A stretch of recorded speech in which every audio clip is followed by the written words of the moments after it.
We back at you again, right on time. It don't stop, it don't quit. We about to get ready to go lit. We got Skype 8 at the North Gate. When you knock, Billy Bump straight.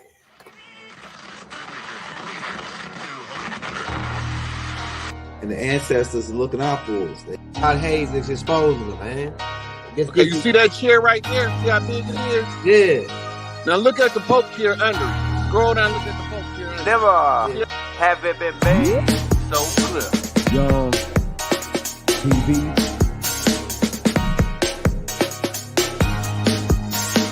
Young We running the game right now.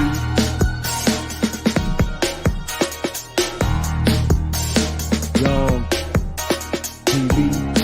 Time to take over. Young We the hottest in the game. Hit that like, hit that subscribe button. If you just not tuned in. TV. Share, like on your Instagram, Facebook. Young TV. If you tuned in, we broadcasting live from 2030, baby.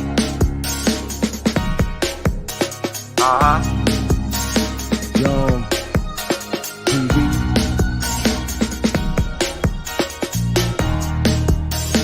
Young Taking over the game, baby. Oh yeah. Young TV. Hit that like. Young TV. Get them likes up in the air, you heard me? Young TV. Ride by. Hotel Islam. Young TV. Assalamu alaikum. Flown lesson. Young TV. Hit that like. Hey, Robot, we in the building. Robot, what's going on with you guys? They've been waiting on it. They say, what Rod, what Skype 8 at the North Gate? When we knock, they better bump straight. So yeah, we knock, they better bump straight, man. Hey, watch me knock a bump before his head. Crooked man walking on the edge.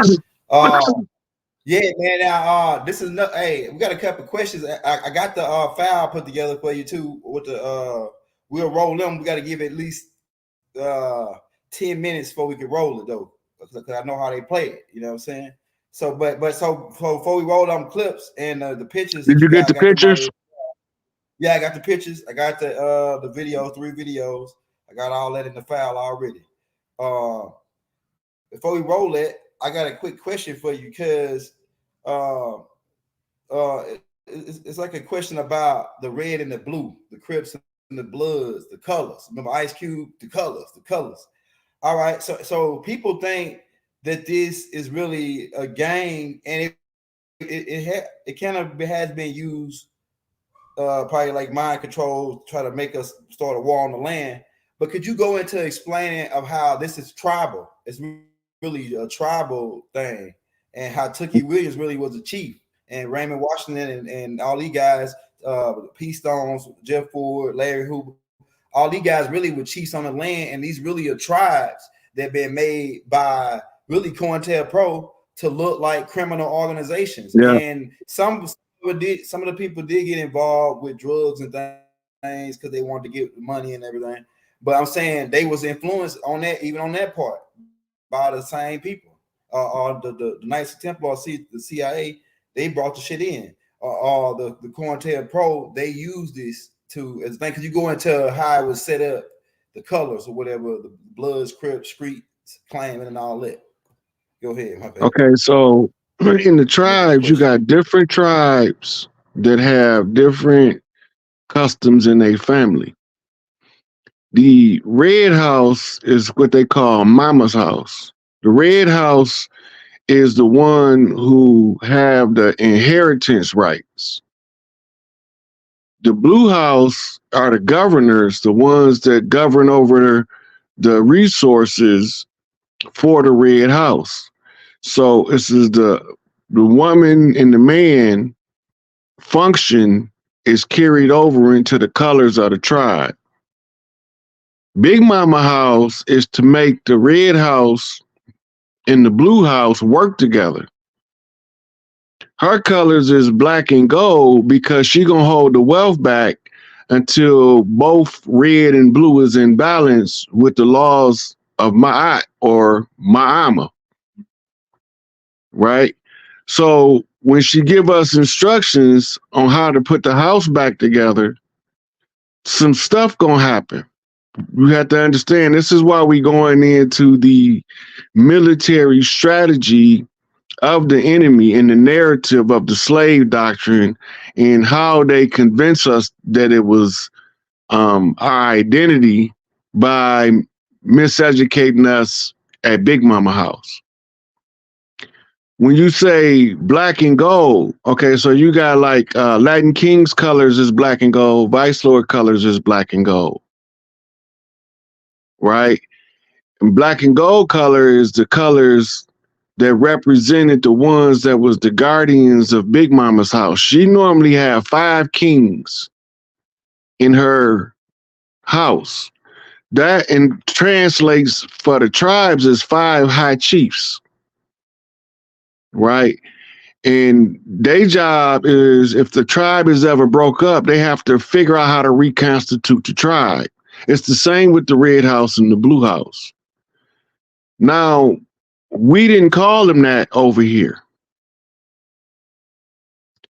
We call them long house, short house. And we handle political affairs from the long house, which is where we went to get counsel from the matriarchy and to balance out what was the demands that was placed upon the land with the needs of the people who was the caretakers. So what we was using to train chiefs over in Europe, they have something different called Freemasonry, your Scottish Rite and your York Rite, right? It's the same science, a different culture is attached to it. It's just like voodoo hoodoo. It's the same science. It's just cultural, denominationally different, right? So when you realize that they all are the same sciences, you're not going to realize it until you get to the level of quantum physics. And then you start applying unified field theory and you start translating the symbols. I was just watching a video of somebody shooting a rocket up to the sky.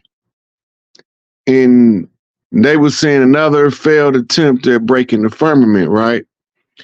What they didn't see is the 3 lights that made up the triangle in the sky that's telling somebody it's cool to enter. It's the same symbol that's behind your head, Elder, talking to the same motherfuckers who that symbol represent.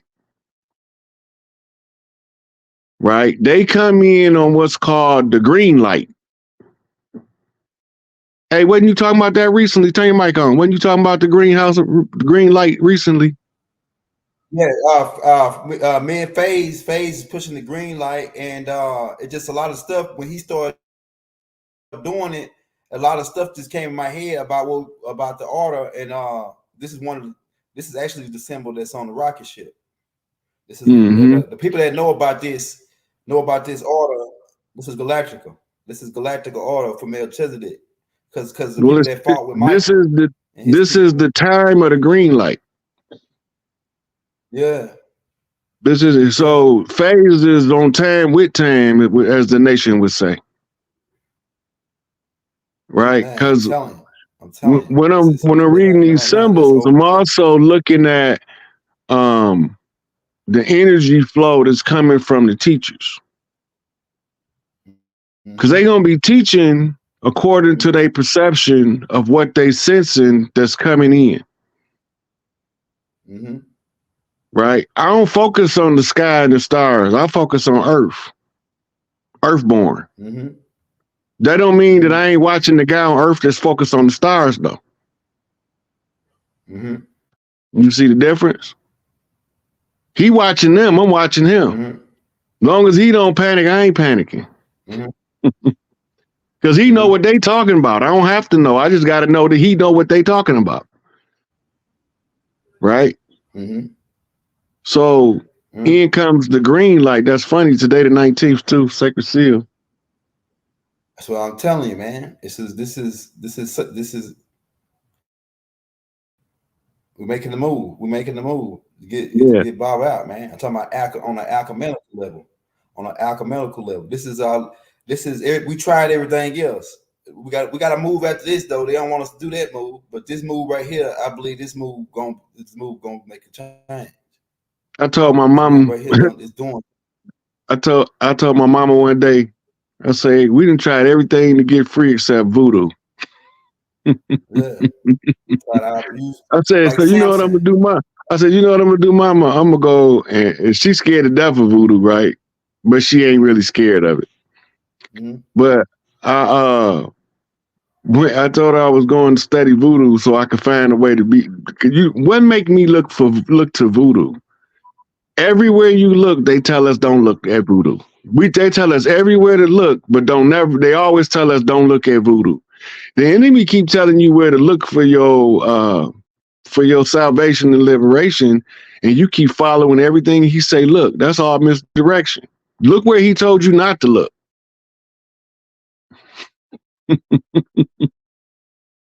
Look where he told you not to look.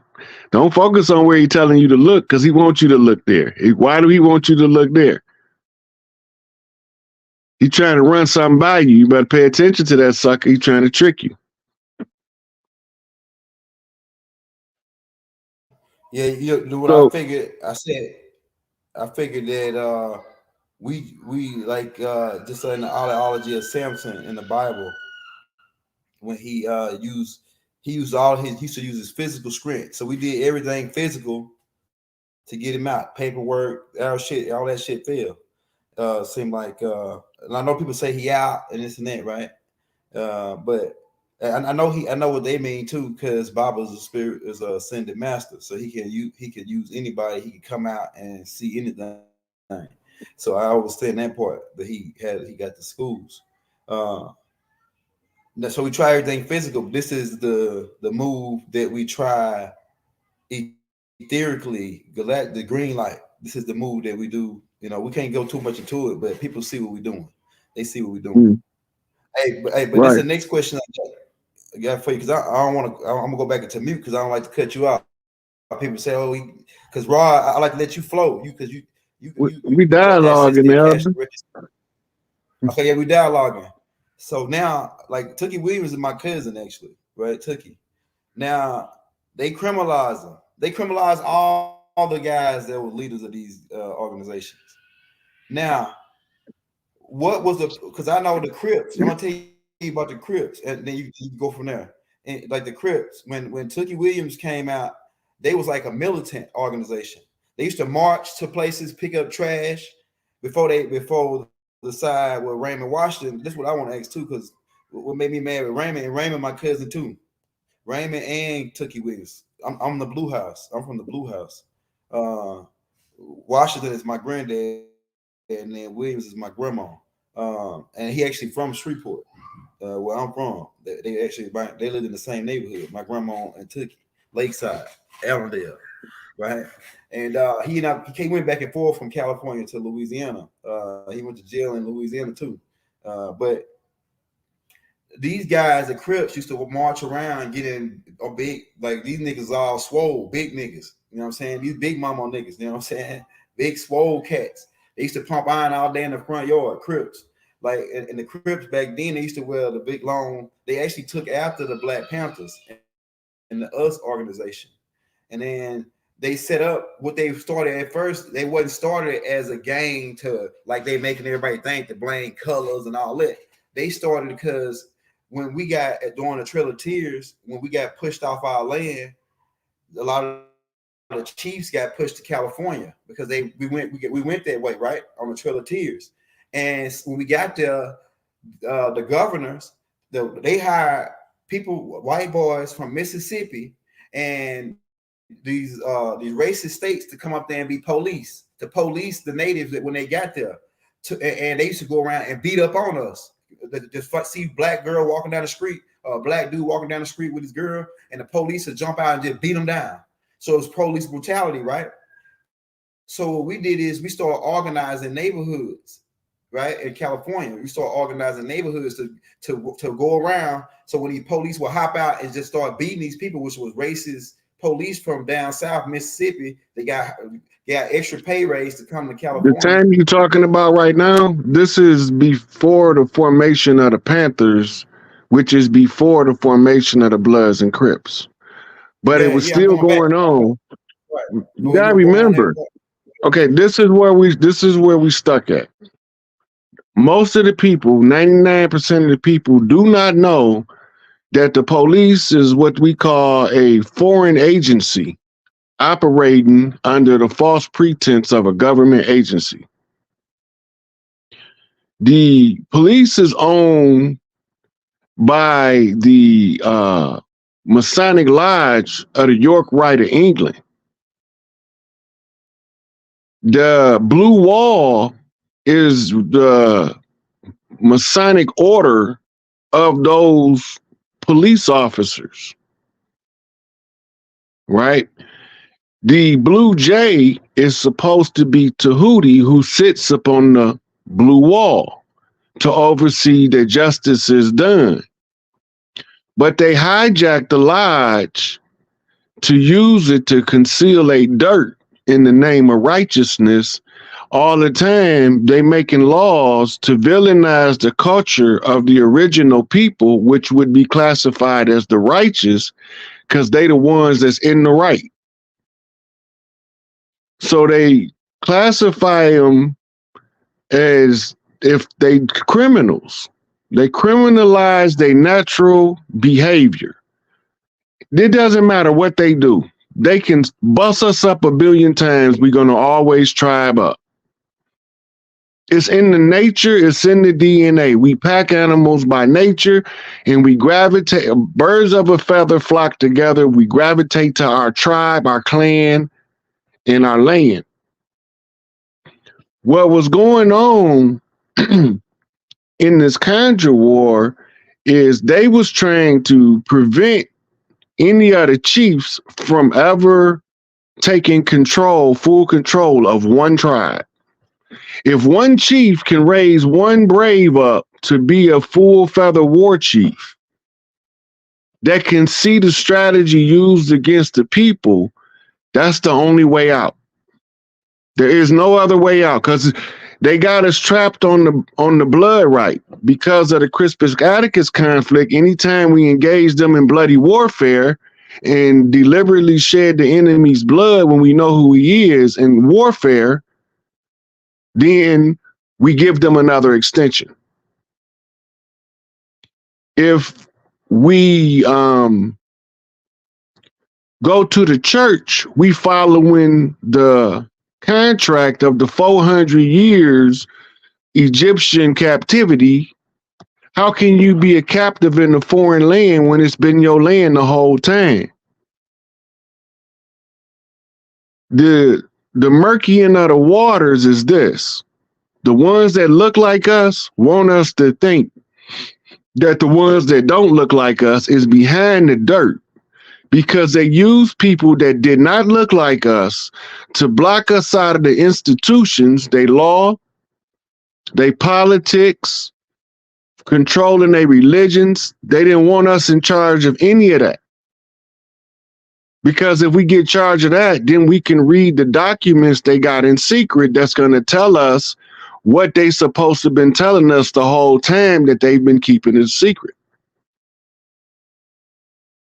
So just like they use pale faces to block institutions, turnabout being fair play is where you get your Ellis Island immigration of all of the orphans and the derelicts of Europe. Right? But amongst them comes masters, concealed in the human waste product that they threw away in Europe. all of those orphans was what we call salvage babies. Right? Why do we call them salvage babies? Because they was all scheduled to be executed in Europe by the black nobility. Instead of allowing the black nobility to execute them, Big Mama, being smarter than all them motherfuckers, say, bring us them motherfuckers, I'll nurse them. Because we got to get pale faces with our interests inside of these institutions so we can tear this shit apart. So you look back over the time period when we discovered that we can educate beyond them. This is what made Du Bois stick on that education out the Red House. No matter what Garvey said about nation building, about organizing armies and all of that shit, he was like, no. The only remedy is this educational shit. We got to outlearn these motherfuckers and beat them at their own game. Garvey say, fuck their game, let's make a new one. And so when Garvey finally did figure out what was going on, that's when he went on his world tour. Right? When he go on his world tour, you got to study what a confraternity is. He come back talking about forming a confraternity because chiefs on other lands have identified the same fucking enemy. And that if we win in America, everybody win. If we beat these motherfuckers, everybody beat them. And so that's why they call America the last stronghold of the free. They didn't win yet. The war was still going on. We was growing up in the midst of being occupied during the process of the war. We was in a ceasefire. Let's go to the pictures because it's going to lead right, it's going to segue right into what we're talking about.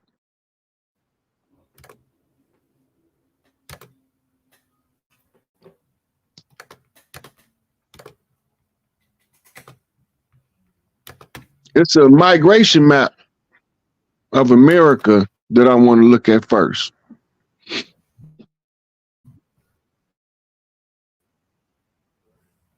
All right, I got.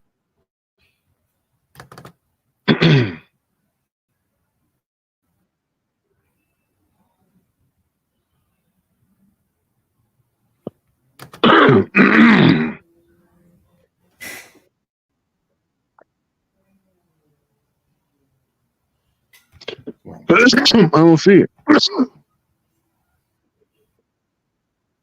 I'm pulling. It's pulling up now. You see the screen? Yeah, that ain't the one I'm looking. Well, it might be. It just might be too small for me to see the detail. Hold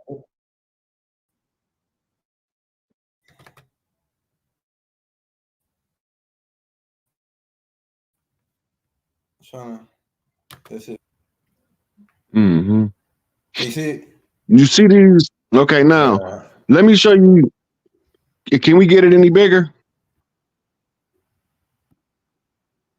As big as I can get it right there. Okay.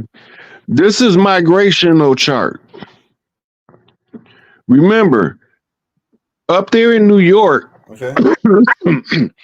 that's where the English had their biggest stronghold. Right there. We was all going south, right? Because we had thought we resolved the matter in the north. We got to go help the Seminoles in the south. Okay. All right. Now we get there, we get word from the west, because that's where we came from, this routes. And we get word from the west that we being attacked from the rear, Califia Queens. Now you see the boats on the floor coming from Florida going to Texas to get there in a hurry. Yeah. It's the only place you see land boats going across there. right? The rest of us went by caravans by land. Yeah. While we traveling, going back west, we leaving people setting up homesteads on all of these paths. If you look at how America is populated, you understand what I'm saying. Now, later on, everybody comes from Georgia, Alabama, Mississippi, Louisiana, Arkansas, into New York, into Pennsylvania, and to Michigan and Illinois and Indiana to work in factories for the Industrial Revolution. Mm-hmm. This is before the Industrial Revolution, the migration. Now, if you look, it's in the shape of an upside down whale, Florida being the water spout. Yeah. Right? Because that's where we got the alert that the war was in Florida. Yeah. Now, if you see, you got Georgia settlements with people coming from Georgia going into Florida. Yeah. Now, those are major migrations. In the midst of all of this, we had lesser veins of people coming from every part of the land. Right? Yeah. Okay, now, remember, when they came over here, they looked like us, but the servants that served them was pale skins. Okay. Let's go through these pictures. I'm going to show people something.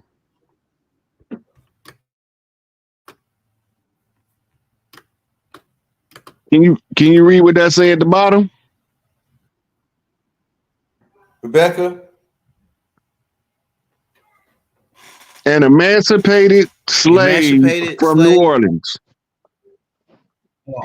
Yep, from New Orleans, photographed by Kambala 477 Broadway, New York. Okay, now she in New York, but she is a slave that's been emancipated. She's what you call an octoroon. Okay, let's look at another picture. We don't even break down the symbolism of the picture. We just gonna look at the picture. Now, what this one say? Can you make it bigger at the bottom? We can read it. And Rosa.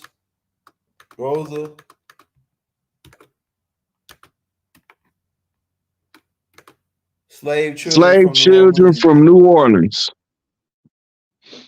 Look at them again now. Look good. Look at the picture of their face. Scroll up so you can see their face. Zoom in on their faces.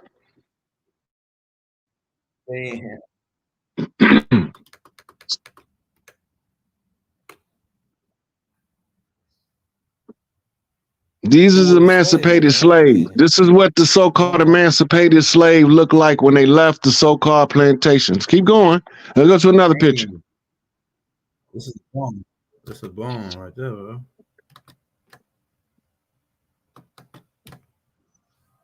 These are three octoroon slave girls. I don't think they got the head under this one.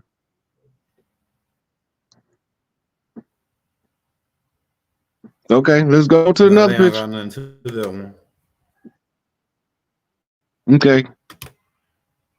This picture was a slave and his keepers, or so they say. Who's really the slave? Who's reading the book? Niggas ain't allowed to read, right?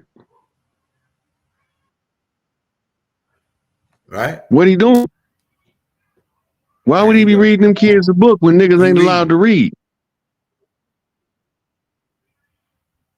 So who the slave and who the slave master? Go ahead. Right. So is he teaching them how to read, or is they teaching him how to read? Dane Calloway been telling y'all the whole time, don't fall for that bullshit. So much love to Dane. That's my man. I can't wait to get to talk to him. He said it was told in reverse. Everything is told in reverse. You got to switch it around, man. Yeah, let's go to another picture. I'm gonna exhaust these pictures before we go into the video. White slave Jordan Chamber. The white slave Jordan Chamber. Wow. I said too though. They was King George signed Caucasians to pick cotton first. In 1715. Just keep going. If we gonna talk about the slave, we got to talk about this slave system in order to understand what's going on. This is what it's all about right here, right? Labor, white servitude. That's why I got that book, White Servitude. Yep. These is the rules. These is the rules to farming right here. Mm-hmm. Right. It's some of the necessary things to farm while you got slaves. All right. And the animals, the now these are things that these are things that the farmers have to take into account while he's getting supplies, sharecropping. Okay. Right. All right. Let's go to another picture. This right here. The Roman Guide to Slave Management. Now, this lets you know they've been understanding the nature of humans to write treaties on slave management all the way back into the Roman period. So they are very skilled in making slaves choose to remain slaves. Go ahead. Right. So these are courses that a slave handler had to have before he could be put to handle slaves. He had to learn how to be a manager of slaves. They classified it under husbandry. Go ahead. Husbandry is the ability to run the entirety of the clan from the farm. Supply the needs to all of the ones that's under the umbrella that need to be fed from the house. Go ahead. They can go out and have their own life, but they got the lifeblood coming back home. Right? Husbandry. You able to help your children become successful in setting up their own households. Right? And success continual builds success on top of success. So that's the midget on the giant shoulder. Because they don't have to do the necessary work we did if we lay the proper foundation so we can bring them up to our level in a much simpler fashion. But we had to go through all of the clunky metal parts before we could be streamlined, fiber optics and fiberglass, high-speed vehicles racing across the track. Mm-hmm. Right? First, we was old clunky pickup trucks racing across the mud in the fields. And before that, it was horses, carriages. Mm-hmm. Right? So you had to know how be a master of the art of husbandry. This is the root to understanding the application of civics. Mm-hmm. Right? Okay, what's next? That's the last picture. Now we got 3 videos. Okay, so now what we want to understand is what is a proxy war. So we're going to play the 2 short ones first, Elder, and we're going to do commentary on the 3rd one. All right. Now tell me if you hear this. Let us show you the way. Yep. All right. What is the primary purpose of a proxy war? One of the primary examples of why proxy wars are not beneficial is the risk of prolonged conflict. Being involved in a proxy war can include aiding a country by giving them weapons, money, or planning and assessment help. In the short term, proxy wars are seen as a way to avoid direct conflict for a country. Is the Syrian civil war a proxy war? The ongoing conflict in Syria is widely described as a series of overlapping proxy wars between the regional and world powers, primarily between the US and Russia as well as between Iran and Saudi Arabia. Why were proxy wars important in the Cold War? During the Cold War, proxy warfare was motivated by fears that a conventional war between the United States and the Soviet Union would result in nuclear holocaust, which rendered the use of ideological proxies a safer way of exercising hostilities. What is a proxy war? Cold War. The Cold War was often fought between the superpowers of the United States and the Soviet Union in something called a proxy war. These were wars fought between other countries, but with each side getting support from a different superpower. What is the difference between Cold War and proxy war? Proxy war generally involves armed conflict, sometimes using non-state players. Strength of rivals. Cold War generally involves rivalry among almost equally militarily powerful states. Proxy war, on the other hand, is waged between militarily unequal rivals. All right, let's Take go to the our next lead. one. Let's help.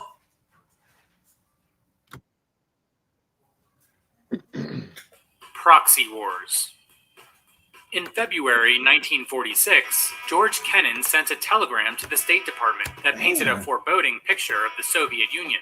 "We have here a political force," Kennan wrote, "committed fanatically to the belief that it is necessary that the internal harmony of American society be disrupted, our traditional way of life be destroyed, and the international authority of our state be broken."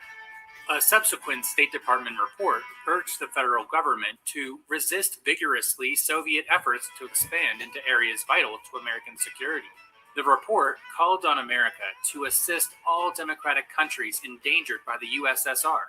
President Harry Truman implemented these recommendations in his containment policy, based on what became known as the domino theory. The theory posited the fall of a single state to communism would precipitate the fall of surrounding countries like a row of dominoes. The US, therefore, needed to contain communism by supporting non-communist governments economically and militarily. The contest between the American and Soviet empires is called the Cold War, because instead of fighting directly, the states waged proxy wars in other countries. The key battlegrounds were economically undeveloped regions, dubbed the Third World.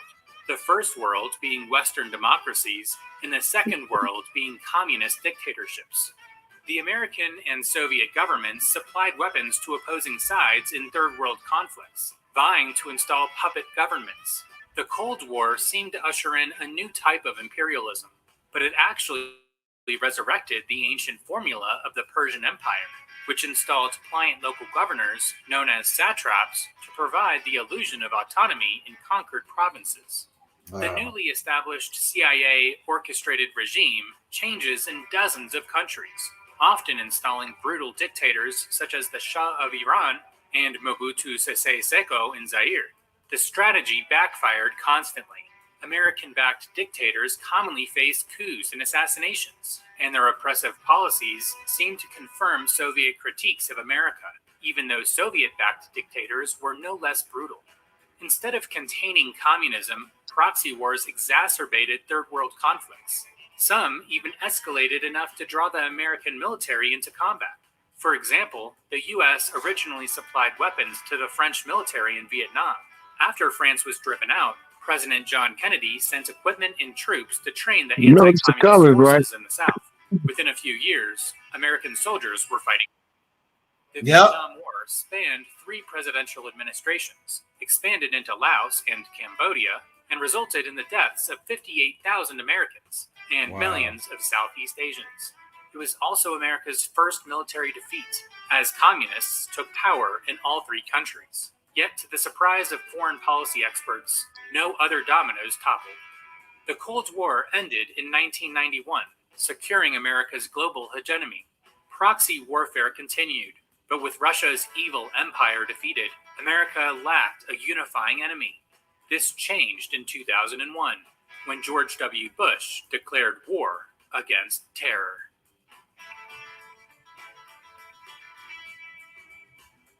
All right, before we go into this third video, the proxy war is how the elites use other people to fight their disputes. Right? Now, we looking at it on a national level. Let's look at it on a simpler level. Remember Eddie Murphy in Trading Places? Yeah. You remember what that was all about? $1 bag. Right. In the bathroom between two billionaires. Yeah. Yeah. Right. Turned Dan Aykroyd's life upside down and made Eddie Murphy have a good life. And then when they both found out what was going on, they toppled the two billionaires. Right now, what we doing is showing everybody what we discovered before we topple the elites. Go ahead. We going over their military divide and conquer strategy and how they use skin color as an artificial caste system. Now you need to know how they use that also to implement the slave dynamic into the culture. Remember, we always had a bunch of kids at Big Mama house growing up, all different ages, and we had uncles and aunties that lived there to help Big Mama out. They called us ants because the way we crowd around Big Mama house. Right? And so they took Big Mama name off the house, and she married these dirty Moors, the conquistadors, right? He losing control of the niggas in the field. The uncles that's working out there don't like what he's doing, so he bring in what we call the slave handlers. And this is where we going with the next video, because this called the Jones Plantation, and it tell you how they use the pale face to hide behind. Now, this is a black and white, but the character roles that you about to see is the one who called the slave handler in is the black dude on Django that was played by Samuel L. Jackson. The slave handler he called in is the pale faces that's sitting at the head of the table. Right? So he giving them a job all the time. They kids is in the field learning how to farm from us, because they couldn't survive on the land if the people from the land don't teach them how to work the land. Right. So then Martin Luther King say they undergirded the white peasantry with an infrastructure and mechanized their farms so they can outproduce us, and they still couldn't do it because they didn't know how to work the land right. So if you look, even to this day, most farms have a native that comes through there and visits the farm and blesses the land to give it permission to grow a crop. Now, the people that the native is coming to bless the land don't have a single fucking clue what's taking place. But if the land don't receive a certain gratitude, it won't produce. It'll cause for shitty crops. We know this. So whatever been going on this whole time, we got elders in our community that's been keeping our energetic signature on the land producing crops because they still farming crops. And now they want to import crops so that they can put restrictions on the farms that they subsidize to get us off the land so they can get them off the land now.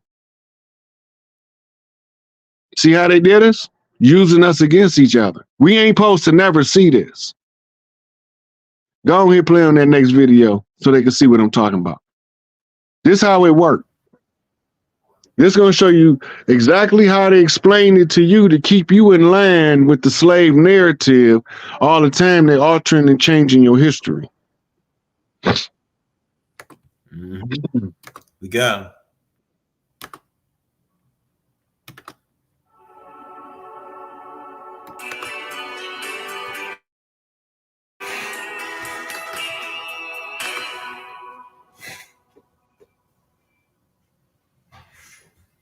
Mr. Jones owned a cotton plantation and many slaves. One day he was talking to the owner of the plantation next to his, and Mr. Jones was lamenting the fact that times were tough. He was having to work his slaves harder than ever and was having trouble with some of them being disobedient or trying to run away. The other plantation owner said he knew someone who could help. Day 1. One day, Mr. Jones called his slaves together so a man named Mr. Smith could talk to them. Before beginning, Mr. Smith whispered to Mr. Jones, "Your slave troubles will end."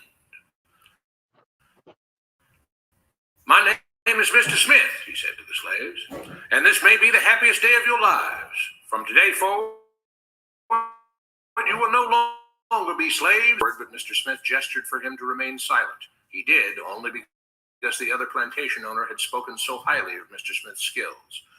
"You are no longer the property of Mr. Jones," Mr. Smith continued. "You are free.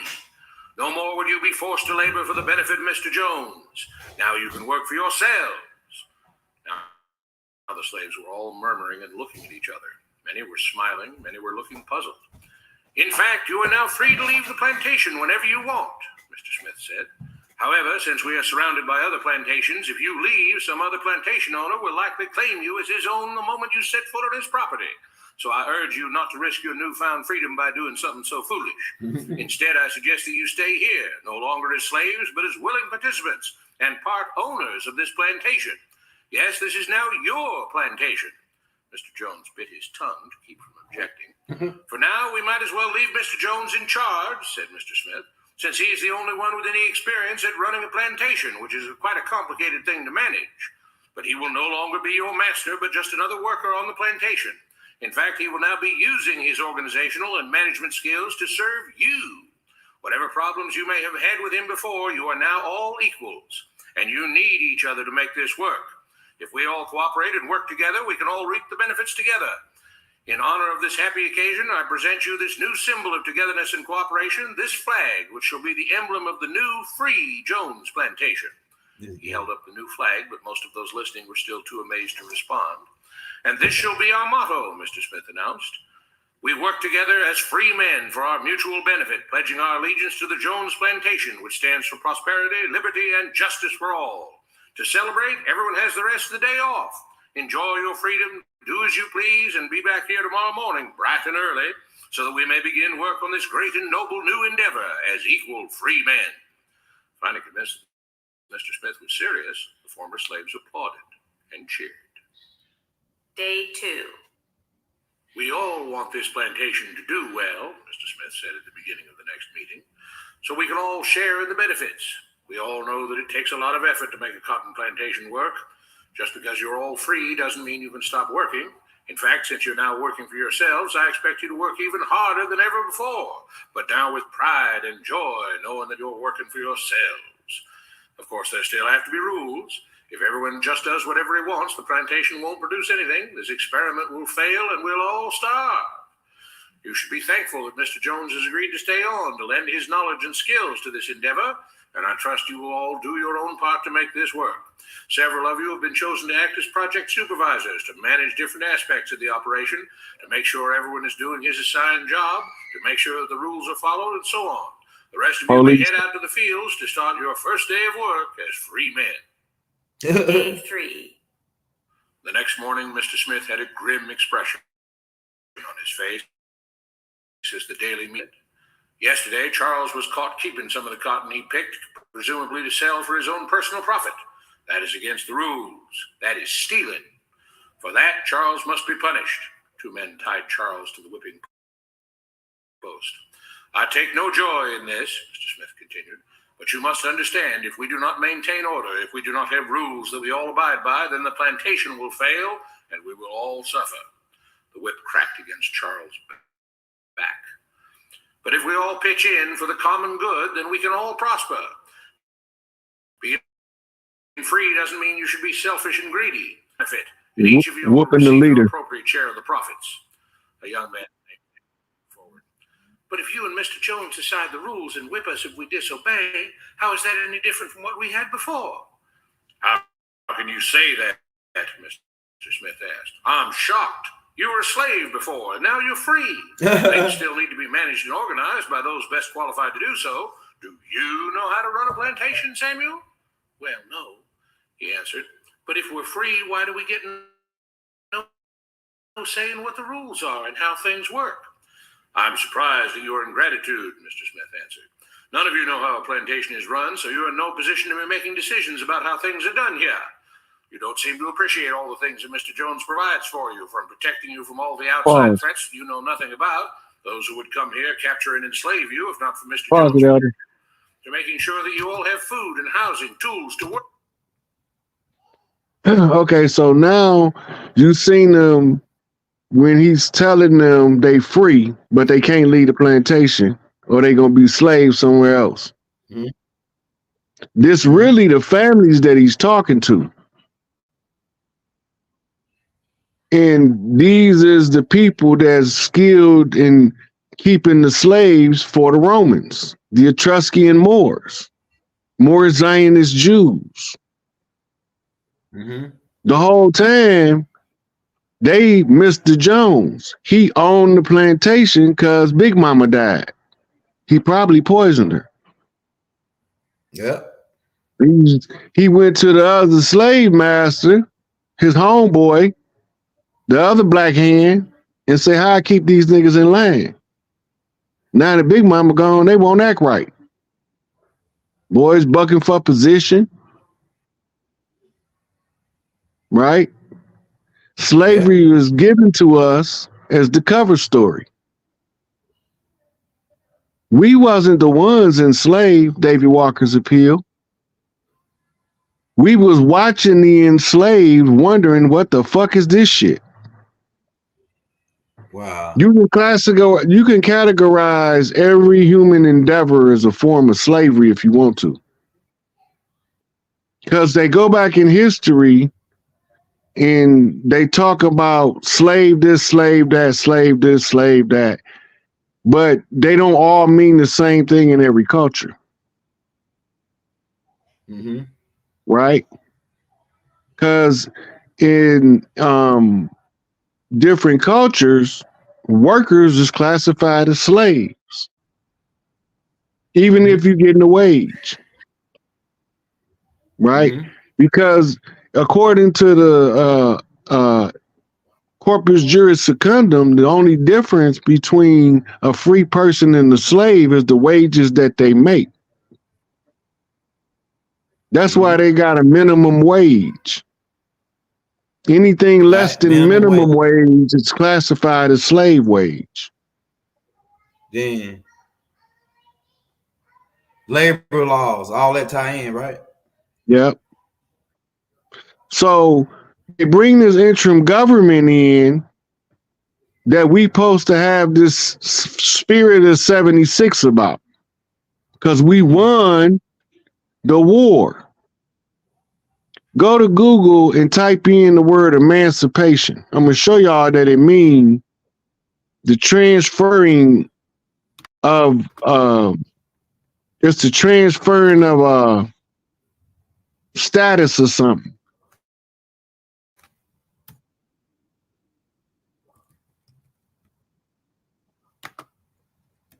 All they did was use the IRS tax system to collect on our wages.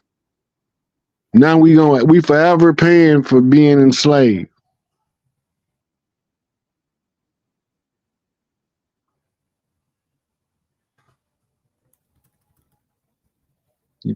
Type etymology. Yeah, this damn. Okay, I'm doing it. What the hell? Hold up. This damn thing doing this. Doing this on brain. Hold up.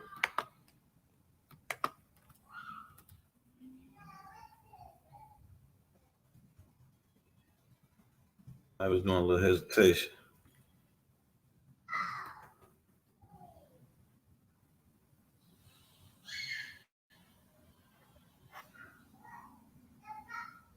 A child from parents' authority.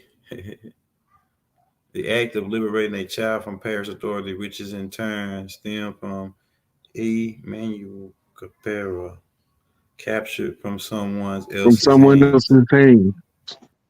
To take the slave from the plantation owner and put it in the hands of the corporate jurisdiction. Pretty much ward of the state. Yep. Wards. Now type in meritorious manumission. This is the condition that you get upon emancipation.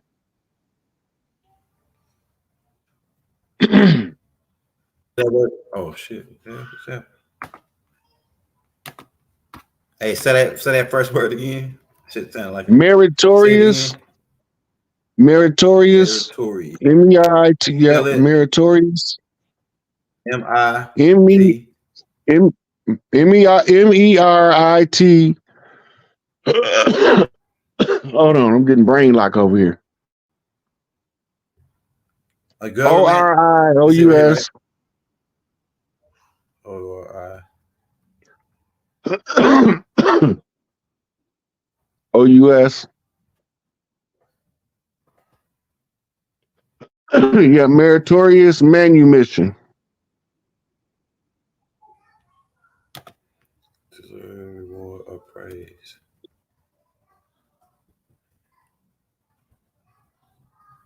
Let's see what we do.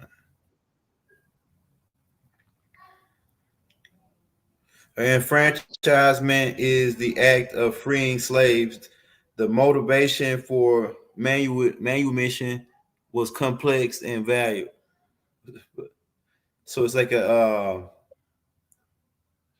so you had to do something exceptional to get free.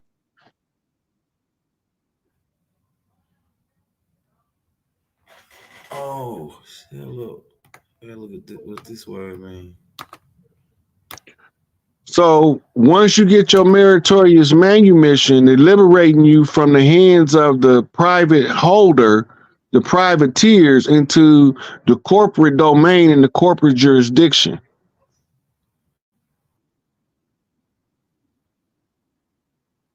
Oh, enfranchisement.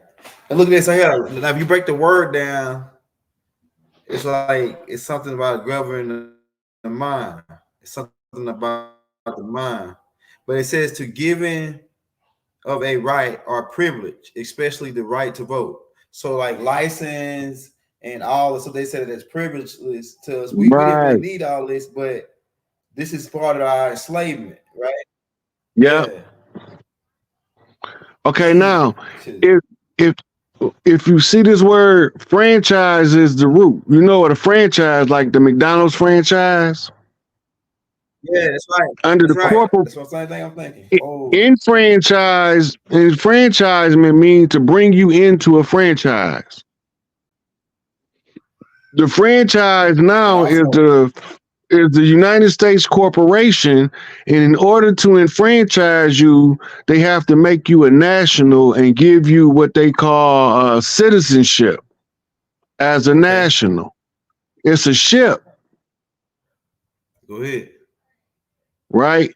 Your status is a sunken vessel at sea, in distress, civilly mortis, makes you black in the eyes of the law, which puts you on defense in the courtroom. Right. Right?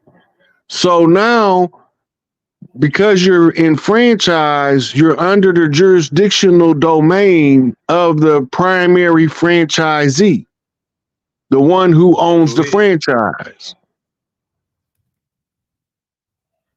Like even though so let's say like, okay, just for instance, let's say you buy McDonald's, you still under McDonald's franchise, but you own the McDonald's, but you like a slave, pretty much. You work for them, but you making your little cut because you like own one. You really don't own it. You just Oversee the plantation.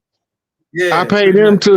I buy a franchise to allow them to pay me to oversee their plantation. Mm-hmm. Government. It's a franchise is an organization granted by a government or company to an individual or group, enabling them to carry out specific commercial, is key word there, activity, e.g., providing a broadcasting service or acting as an agent of a company products.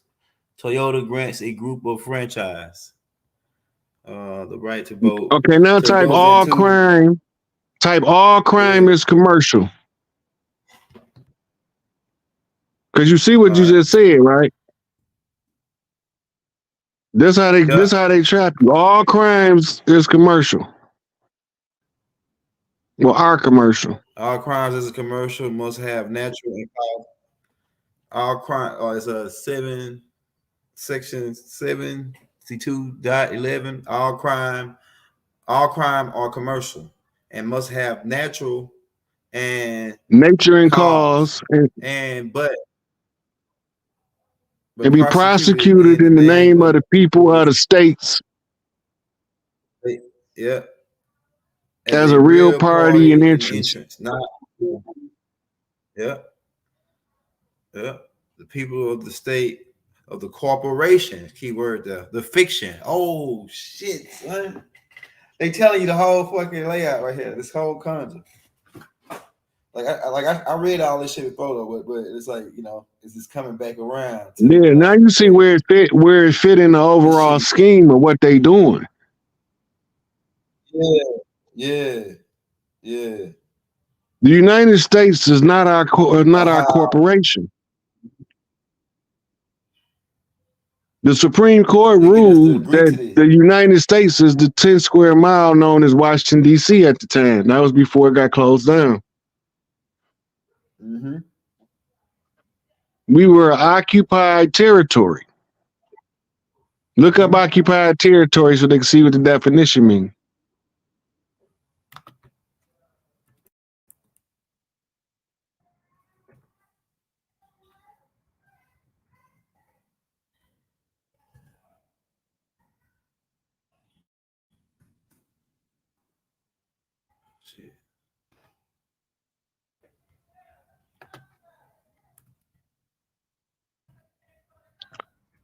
It's OCCUPIED. Yeah, I'm trying to type it. Oh shit.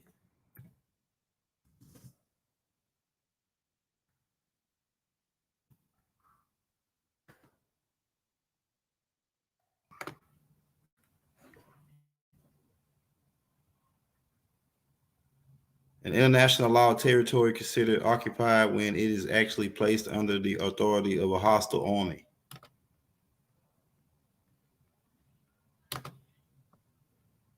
An international law is a territory considered occupied when it is actually placed under the authority of a hostile army. The definition of an occupation, the obligation of the occupying power were initially codified in the end of the 19th century.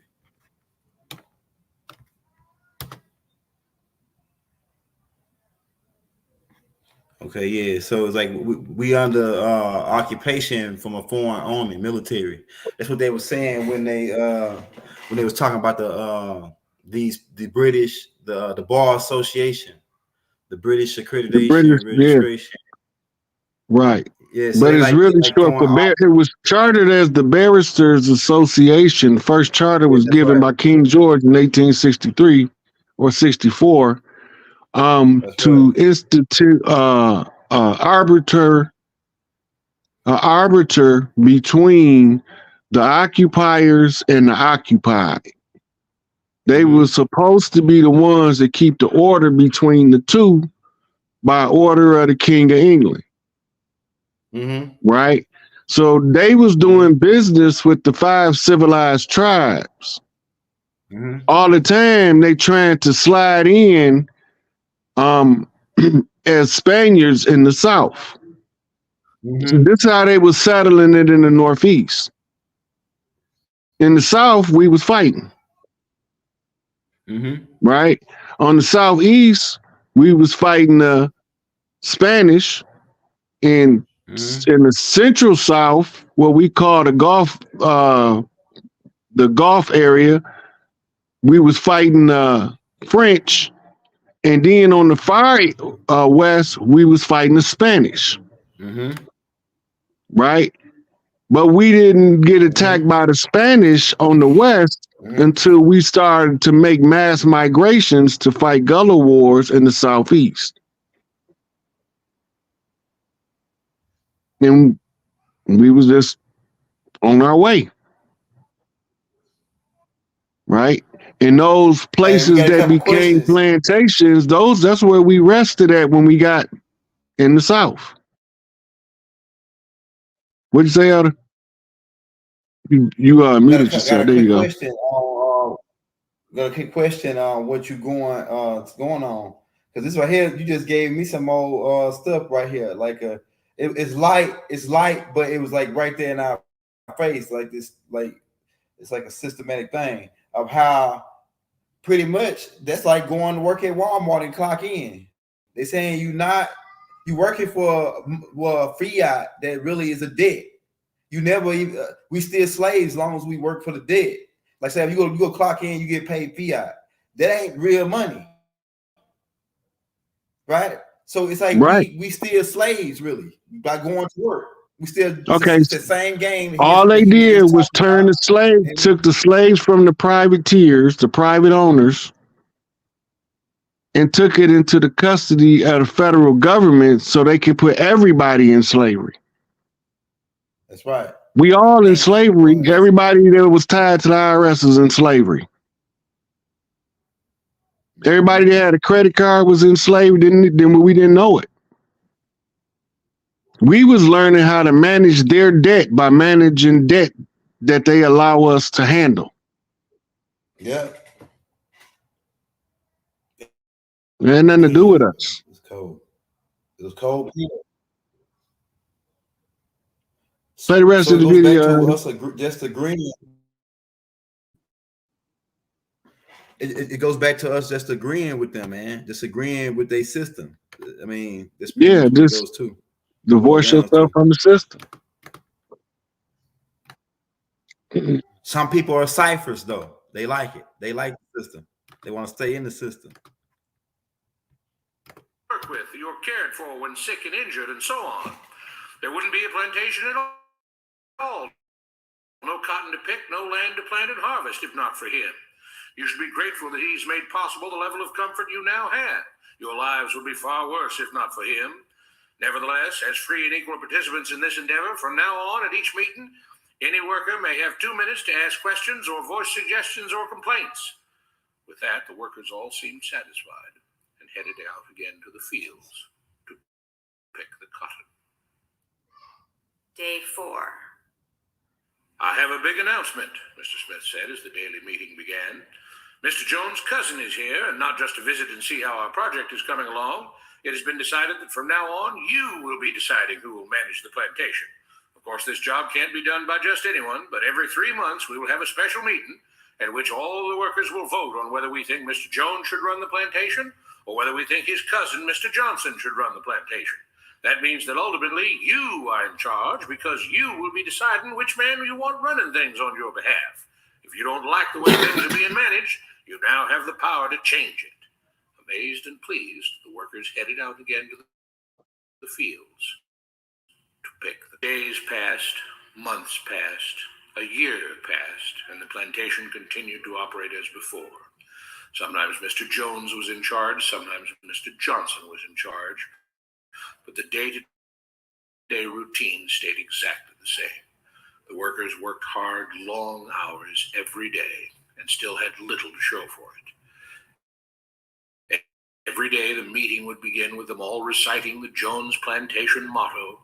We work together as free men for our mutual benefit, pledging our allegiance to the Jones Plantation, which stands for prosperity, liberty, and justice for all.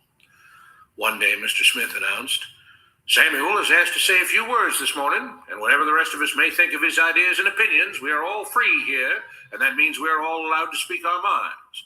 So, Samuel, you have 2 minutes. Begin." Samuel stepped forward, looking scared. "I was excited when all this started," he began, glancing nervously at Mr. Smith and Mr. Jones. "But don't you all see what's happened here? Nothing has changed. We're all still slaves." There were grumbles of disagreement from the crowd. "They tell us what to do and whip us if we don't. They still make all the rules and punish us if we disobey. They let us make suggestions and complain about things, but they never really change anything. They let us choose between Mr. Jones and Mr. Johnson, but what's the difference? The situation stays the same. We do all of the work and they take as much as they want and decide how much they'll let us keep. They live in luxury, made rich by the cotton we pick. We do all the work and have to build our own huts, grow our own food, and take care of ourselves. They leave us just enough that we don't revolt or run away. This is not freedom. We're all still slaves. They've only changed the words they use, but nothing else has changed. They say we're all free and equal, but we're not. They command and we obey. That's not freedom. That's not equality. They say we're free to leave, but all that means is that we're free to be someone else's slave. Why should we work or obey the rules? We didn't agree to this. They made the system. They forced it on us. They control and rob us and call it freedom. They've deceived you into thinking that being able to choose which slave master you'll work for is the same as being free. It's not. Open your eyes. If you keep what you produce, they call it stealing. When they take what you produce, they call it sharing and fair distribution. Can't you see that this is all? Your time is up, Samuel, announced calmly. At his gesture, 2 supervisors grabbed Samuel by the arms and led him to the whipping post. "I'm sorry, Samuel, but you've broken the rules. There are rules against encouraging others not to work and encouraging others to break the rules. You're only hurting all of us with your discontentment and your complaining and your disobedience." The whip fell and Samuel let out a grunt. "Without rules, without order, all would be lost. Without law, there would be chaos. We can't just behave as wild animals, each doing whatever for the betterment of everyone. And those who do not must be punished." The whip fell again and blood flowed freely from Samuel's back. "Samuel, it is you who are stealing from the others. When you don't do your assigned work, you are making more work for others. When you disobey the rules, it is you who are endangering the future of everyone else here. You are the thief. You are the criminal. You are the one trying to destroy the arrangement that keeps us all safe and prosperous." At every lash of the whip, the other workers cheered louder and louder, some yelling curses at Samuel. "Being spoiled and selfish, you complain about everything, talking as if you're oppressed. But you are the one Turn the leader into a criminal. You are the one that is hurting all of us. They all play by the rules, Mr. Smith. What makes you think that you don't have to? You think you're above the law?" There were loud yells of agreement as the whip fell again. "We must maintain order," Mr. Smith proclaimed, "to make this plantation great, to make it so that we can all be happy and prosperous. To have the society we want, there have to be rules. We all have to contribute our fair share to this great endeavor, and we cannot tolerate actions and attitudes that seek to undermine the amazing things that together as free men we have achieved and will continue to achieve." Mr. Jones was smiling as he gave Mr. Smith a pat on the back. The crowd was cheering so loudly that none of them had noticed that Samuel had died. Damn.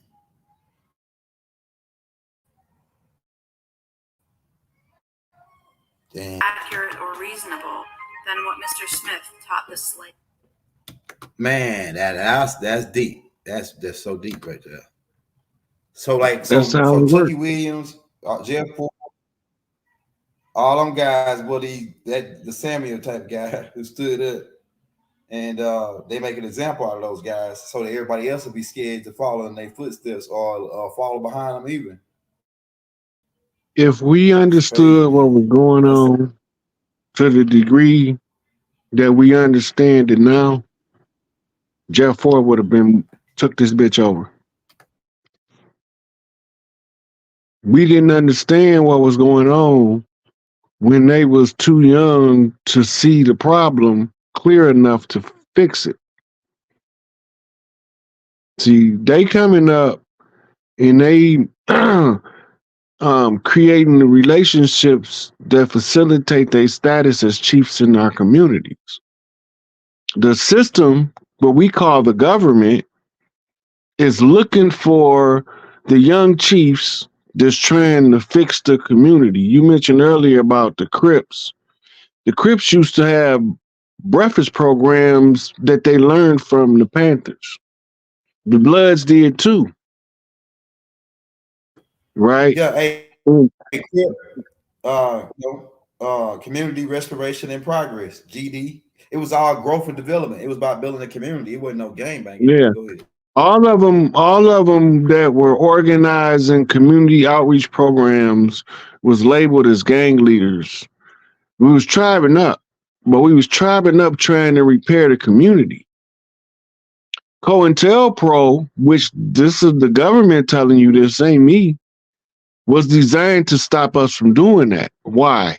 Because at any time we figure out what's going on, right, we'll be able to get the imposters off the layer. This post been done in 2012, right?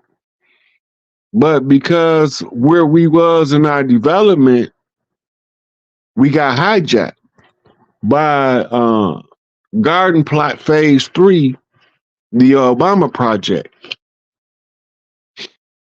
right? Obama was one of the byproducts of Hitler's breeding program, trying to reproduce Akhenaten, right? But we don't know that. So when they when they hijack it, they thinking that the Akhenaten's blood would override the rightful rule of Tutankhamun. But then you got something called the gods that's supposed to make sure that that don't happen. All he got to do is call for some help, and he got backup. Right? So what we're looking at is the rollout of the chiefs on the land unraveling the mystery of the slave narrative and what was told to us versus what the land tell us, what we read from the culture. And we got a certain way that we talk to each other that no matter what language we use, we can still drop codes that you can't never figure out because you ain't one of us. Right? So we figure it out, and we all start pooling resources until we get to the one that can put the puzzle together. Sooner or later, it has to happen. It's a law of nature.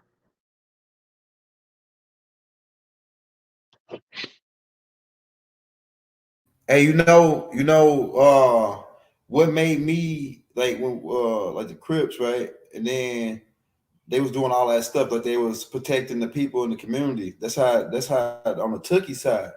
But on the Raymond side, man, like we used to hear a lot of bad stuff, like about Raymond taking people's jacket. They used to go around taking the Crips used to take people's leather coat. Look, stop right there. Take their coat.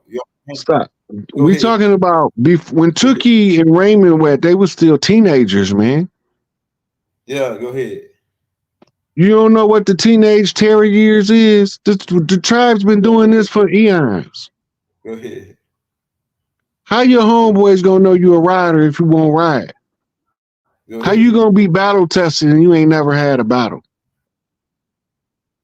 Right? So we put ourselves, but what happened is the infiltration from government agents, from the FBI informant programs, and infiltration of the COINTELPRO brought the gunplay in. That's right. And they made it where, because we ain't got no problem fighting. We'll fight till the sun go down and come back up again and go down again. They can't fight that long. They can't even last 3 minutes. One round of boxing. Right. Motherfucker, whole lungs be coming out his nose. Right? We don't care, even if we get tired. When you run up on one of us, you know you ran up on one of us, because we'll box you all day long. Karate you, wrestle you, judo you, whatever you want to do. When you talk about Big Tookie is the patron saint of those who work with the iron. And he is the patron saint of the handicap. So you will see a lot of Crips in weird areas taking care of some handicapped kid, keeping the bullies off of them. That was an assignment. So we did. And no matter what the ethnic background of the child is, right? But those are what we call high vibrational Crips. They can follow the structure, right? He's also the Crooked Man, the Walking Lightning, the Shocker, right? So then you find out that they telling us in Hollywood they can't kill Tookie. That's Wes Craven's Shocker. All they could do was Mr. Freeze put him on ice. Right? And that's what the Ice Cube was with the lethal injection on the death certificate.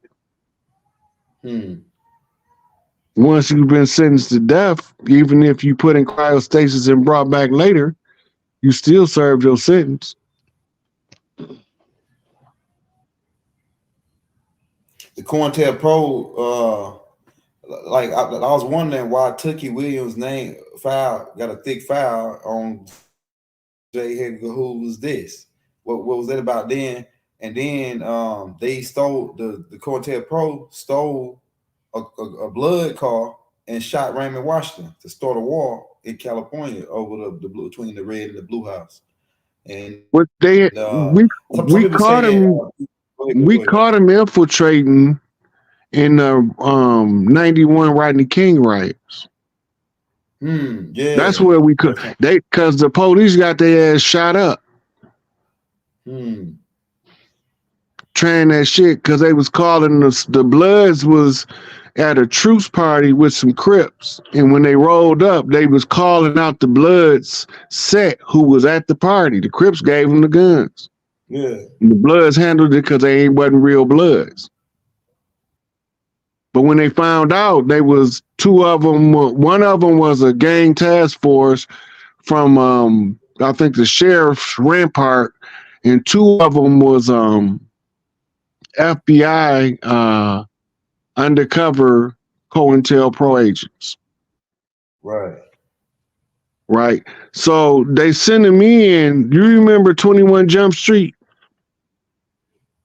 I seem like I heard of it, but I can't remember where I called. You don't remember Johnny Depp got famous on 21 Jump Street? It was a few more of them on there too. But it was these grown adults pretending to be high school kids undercover to catch drug dealers and shit in the schools. Yeah. It was called 21 Jump Street. That was based off of actual. That was based off an actual unit in Chicago. They used to call them the Jump Street Boys. I think somebody called them the Jump Off Boys in the other cities. But they look like kids. But they grown police in the force infiltrating your high school to see who the next king gonna be.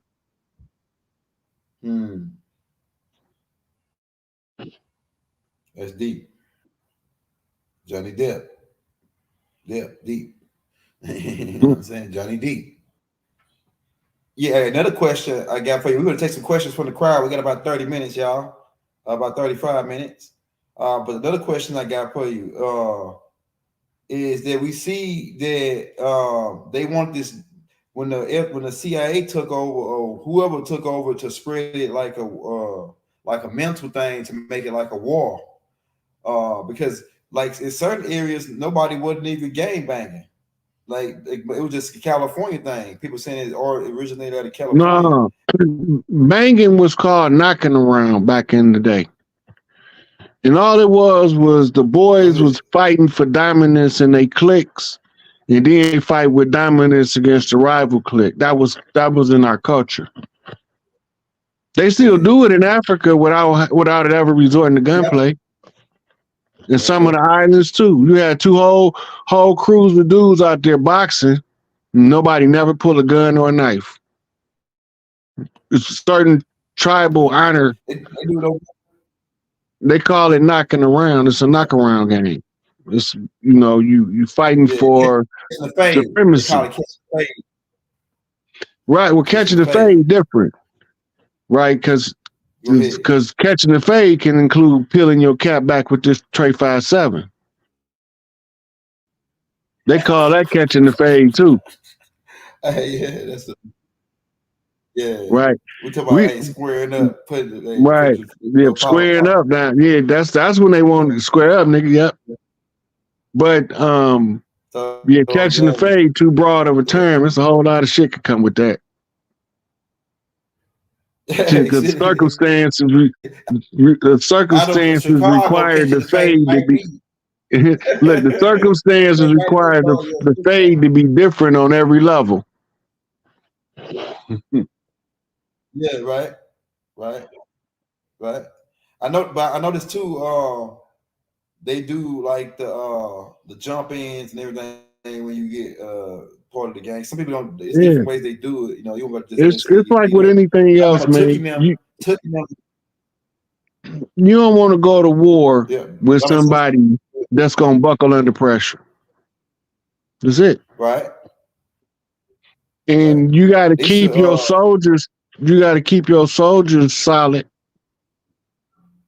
so that you can have a solid force. And you put harsh conditions there that they eat like goddamn cereal. It becomes the making of who they become. Right? So different clans got different initiation rites. Some got what they call love rites. Right? The queen got to give you some pussy. If she don't give it to you, you ain't the one. Right? You can't get in the clique.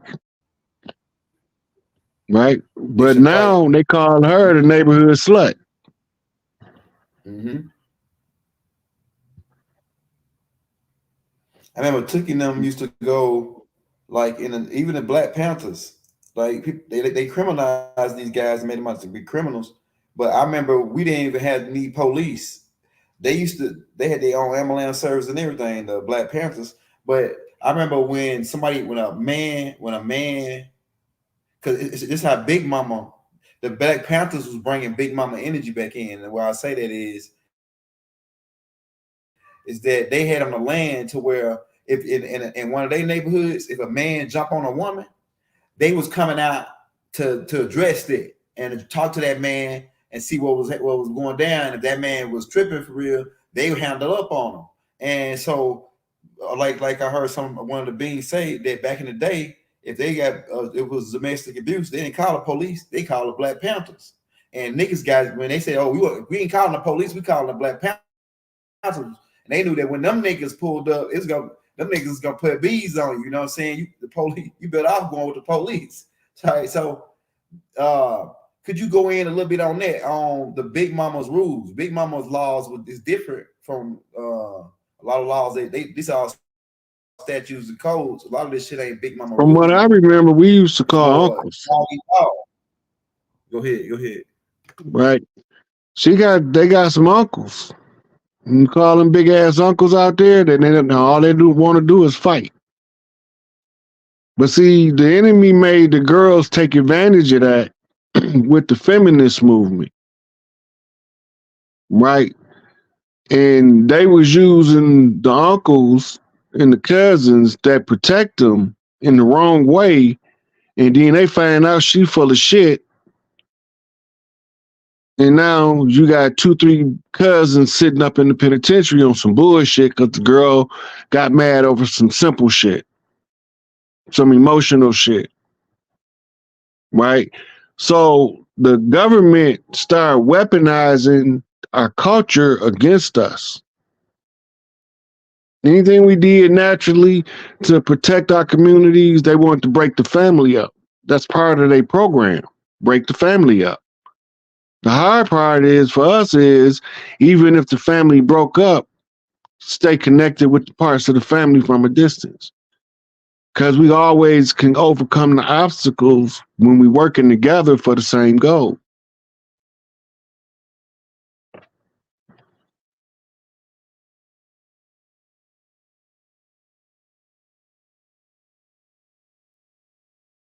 Hey, okay. The next question we got for you, brother, dealing with the blue house and the red house.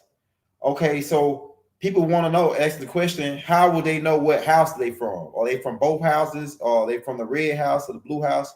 I say I'm from the blue house because my people, they Hoovers, they Crips, everybody Crips. And then I got some one side, the Washington side, they Bloods. They really the red house.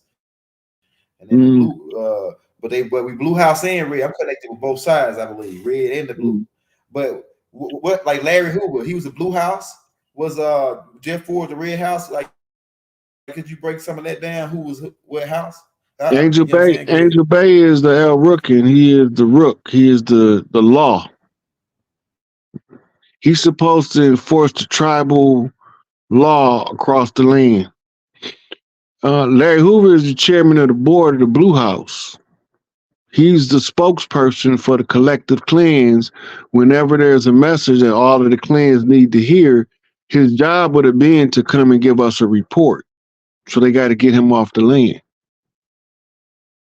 Tookie was the Blue House support for the Red House. So we call him 44 Red, Angel Bay, 44 Blue, Big Tookie. Angel left, angel right. Right? So they supposed to do two different jobs. Right? Tookie's job was, he's what you call a master knocker. So his job is to wake up the biggest two clans on the land. That's why he left Louisiana and went to California, because California is the birthplace of the two biggest clans on the land, Bloods and the Crips. Right? But they also represent family ties to other clans across the land. So we can connect the Bloods to the Peace Stones through T. Rogers, who came from Chicago on a bishop move to the right in order to help gain structure and tribal order to the Red House, or the Bloods, the Pyru. Right? Different sets form us different family lines under the order. So this how you end up with rolling 60s, rolling 20s, Compton Crips, because those different family units within the bigger family of the Crip Nation. Right?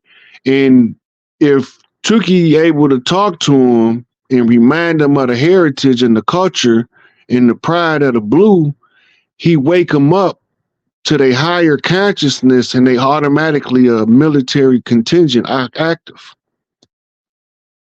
Right? But the side effect is it does the same thing on the mirror flip to the Red House when he mobilized the Blue House. It's it's action reaction.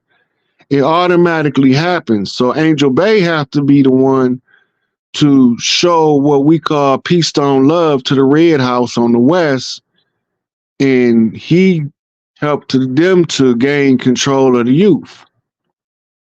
He don't take over their culture. He become an advisor to the OGs in their culture based on the knowledge he have and what he have to offer for them in the organizing effort of the clans, and how to bring them back together and how to build back the unity to the families. Because that's all it is, it's families.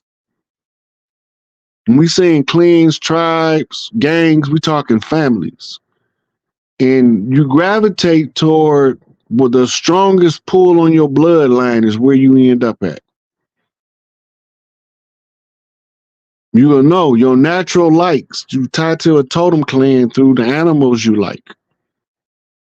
You might like an animal that nobody you know like that animal but you. That's a totem animal calling you. You got to research it in order to activate the energy, in order to download the ability of survival that's significant to that totem animal, which takes you to the Panthers. They was drawing off the old Mississippian Panthers, which was a tribal totem clan in the Washita Nation. The totem clans is the root clans, meaning the original clans with original birthright on the land. Empress Verdiasi called them the ancient ones. They come back at the close of the age because they have superior jurisdiction over all jurisdiction in the realm of the earth, to restore balance and to reset the age and let y'all fuck it up again so we can come back and fix it next time. Just fuck it up different next time.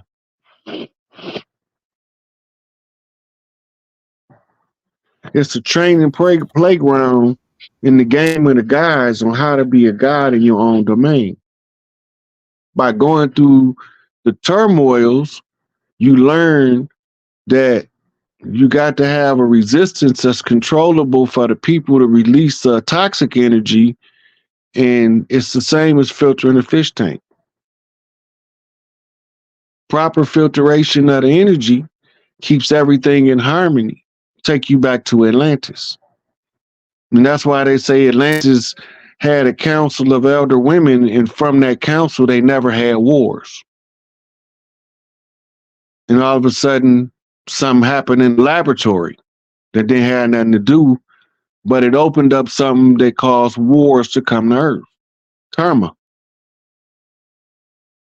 People doing shit they ain't got no business doing in the laboratory. So when karma come, the bill is always due. That's why you be careful how you do people, because you never know what's going to be done under you. That's right. That's right. Hey, the next question we got for you. It says, did we migrate the land according to solar flare cycles? Knowing what the land. All right, so I get what he's saying. He's like, okay, all right. Yeah, I know what he's talking about. That's true what you're saying. That happened based on we knew where to go on the land. What's the question? Is not pertaining to what we're talking about right now. It's like, did we migrate the land according to the solar flares? Like, that's what he's saying. And okay, cycles, knowing what land to move to. Look, it worked like this. Okay. Let's say you got an uncle, and he believed that one day it's going to rain only on Big Mama house, and that's going to be his cue to leave Big Mama house.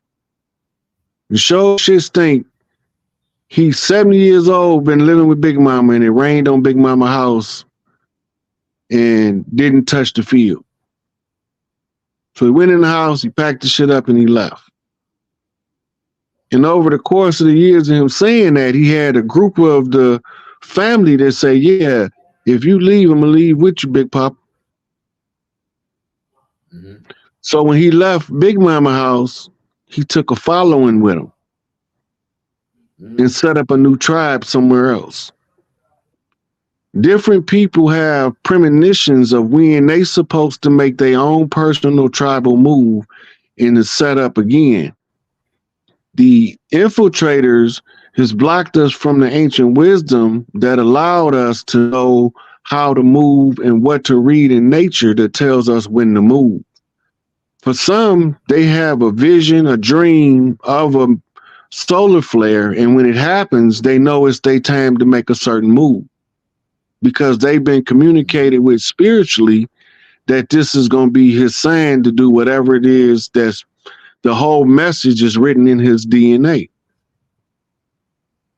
Some people took other people's purpose and wrote it in books and told it was everybody's purpose when it was only the purpose of a handful.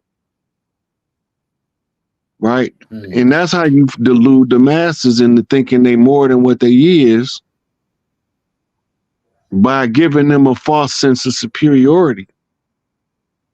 Being the chosen of God is being the chosen of Satan. Because God is no respecter of person. Ain't no big eyes and no little U's in God's house. Everybody according to their own merit in God's house. In the house of the enemy, he got to create polar opposites, divide and conquer. He had to use racism, sexism, the elemental Q and politics and religion, all these things to divide up the people so that they can't never understand why they do the things they do. That's part of who they is. That's your nature.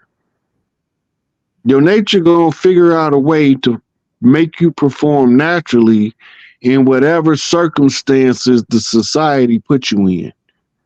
So if you move towards yourself, you're gonna find the most natural flow for who you are in that system when you move to your natural self. So even the artificial constructs, the laws of nature will keep you in your spiritual rank throughout the artificial construct. And that's, yea, as I walk through the valley of the shadow of death, I shall fear no evil.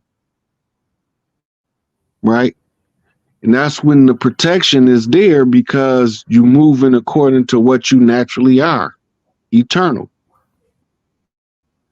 So you can start finding out ways to extend your life now because you know you're an eternal being. Mm-hmm.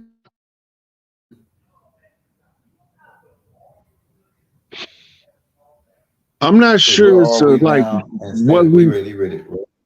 Yeah, I was reading where we now in status return to the matriarchal great law. The great, as soon as the people realize that the corporation is gone, to the degree that they have to tell you it's gone, then we have to be told the new system has to be rolled out to the people. Then it's going to be according to the great law. Right? The chiefs are with the continuity of government team, as it is written on the face of the document. It's a lot of stuff to reorganize because we need to figure out how to give the three main things, food, clothing, shelter, to the most amount of people. You gotta remember, a lot of shit that been poisoned that's got to be cleaned up. Right? A lot of stuff been genetically altered, which got to be done away with. So this is going to cause shortages of supply. So they got to make contingencies for how to take care of the most people. Everybody ain't going to make it.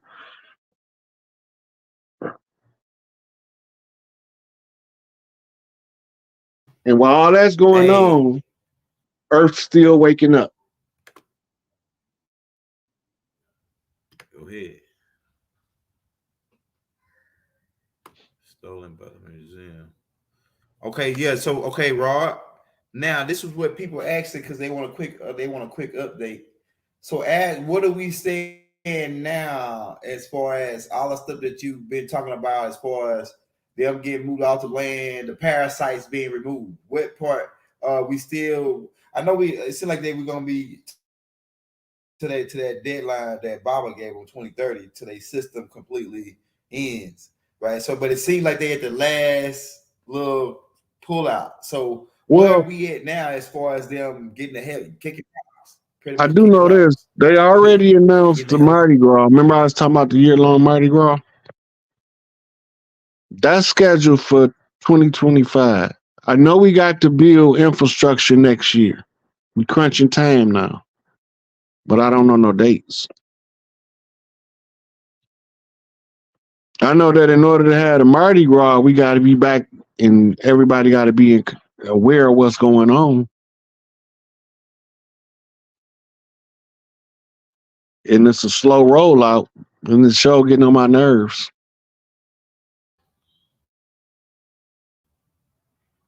Yeah, they gonna they got a whole bunch of stuff on schedule, but people was asking about the Hades connection because the Hades marks the Conjure, the beginning of the Conjure. But this is the next question we got for you. Now, the president election is coming up. Now, we say that Donald Trump's still the president. So how do that work? How do that work? Is all this just wag the dog game for television? What is like? Is Donald Trump going? Is he the last president? Go ahead. Look, for whatever reason, Donald Trump represents the Red House, don't he? He talked to both of them, depending on what tie he wearing. But the thing with Trump is they doing a military operation. They're doing a governmental transfer. They running military tribunals. They doing all of this shit at the highest levels globally. So you can't really say when this shit gonna be over. And that's why every time I just stop looking for a time frame, I'm just watching it play out. Enjoy the motherfucking show and pop me some popcorn.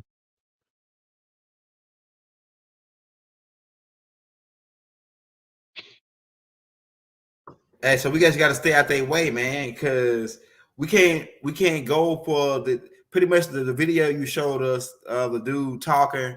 That's what they are. He was a politic. That dude that was standing up there talking and telling them, oh, stay here, do this. He's a politician. That's how politicians. That's how they always send those type of guys to talk you into to make it say that, you know what, he might be right.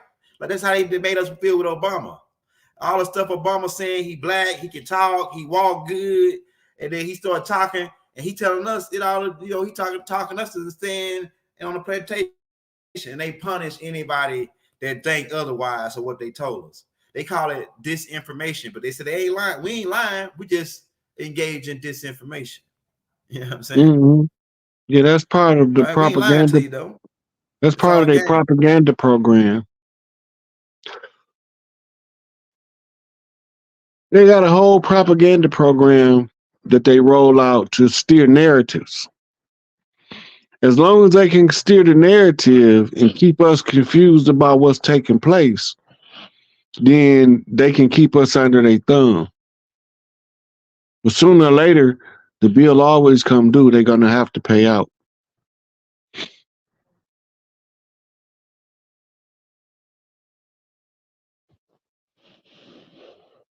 Well, yeah, my man was a straight politician in today's world, but he was a slave holder come in to keep us in line.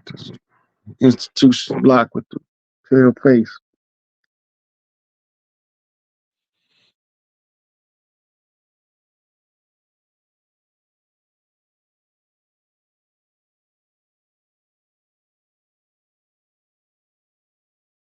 You on mute, Elder.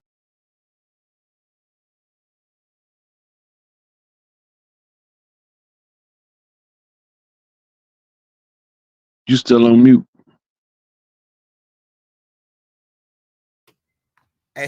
Hey, show Rod some love on the Cash App, y'all. If y'all want to send him some love, we got the Cash App on the links. Hey, Rod, we're gonna get like about 12 minutes. Now, we don't really get too many good questions in the chat. So I got a question for you. So Democrat, Republican, is that like a red house, blue house thing? Or is that like, I know the Republicans always wear red, and you said Donald Trump, it depends on which one you're talking to. He got a blue tie or a red tie. And so like and then we already know democracy was that was not part of our strategy. That was not a strategy of democracy. We didn't have no democracy. Like no, everybody's really fighting against it. We had a matriarchy. The democracy comes from Europe. That's Yeah. part of that fall under the Plato Republic, right? Okay. And Plato is a play on words for Plato when you want to make shit up. Go ahead. Yeah. Yeah, we got that. That ain't had nothing to do with us, Hey, what's Democrat, Marcus Garvey? Republican. But the symbolism, the donkey, that's the gelded mule, Mm-hmm. right? And the elephant is the matriarch. So sooner or later, it was gonna have to go back to its rightful order anyway. They's using it as a conjure to keep us from it. But we read through it and flip the conjure so we can see what they're telling us.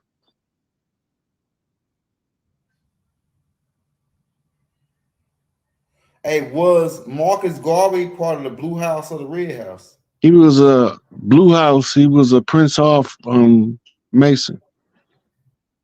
In the was he Scottish rights or York right? Like was he York rights? Prince Hall. Prince Hall got a charter from the Scottish Rite in England, but he set up his own lodge. He was allowed to set up his own lodge. He set up a Blue House, training rulers, Yeah, I know leadership. Yeah, they train rulers, leadership.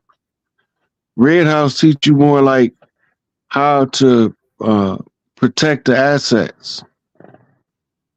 Blue House teach you more Like how to the deal. Rothschild.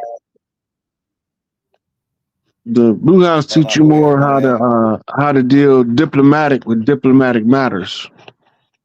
It don't mean you won't learn what the Red House teaching. The Red House won't learn what you teach. It's just that the primary education will start in one direction first. So Red House becomes schooled in protecting the assets, where the Blue House become schooled in handling the people. Rulership versus inheritance. Different functions. Which connects with that Red Cross, Red Shield, and the Rothschilds, the Red All that House. tracing back, all that's telling us where they actually located in Switzerland. When you chase back the Scottish Bank, you know they came in at 32-degree Red House Scottish Rite because Noble Drew Ali told us. And they came in hostile. So then you trace back who was Scottish Rite, where did they come from? And we trace them back to Europe, and they the representatives of the banking family of the Scottish Rite, right? Which was originally supposed to have been the House of Scotta and Scotia, but they was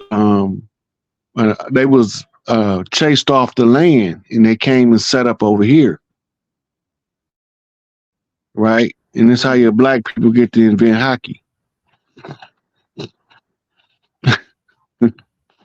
Right. Scotia, right? Scotia set up Nova Scotia. Looked like us. Her sister Scotta was red haired with freckles, buttermilk complexion. They got chased out by Knights Templars. That's right. Right? Same thing, the Red Cross. Exactly.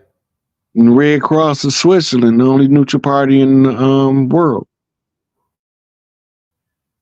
That means y'all can fight anywhere else, but don't come over here with that bullshit. We got y'all money. Right. So they fund both sides of the conflict. That's how Albert Pike knew what the playbook was. Because it was the program that they was going to follow in their conquest of the world. We just decided not to let them. Because we was already here.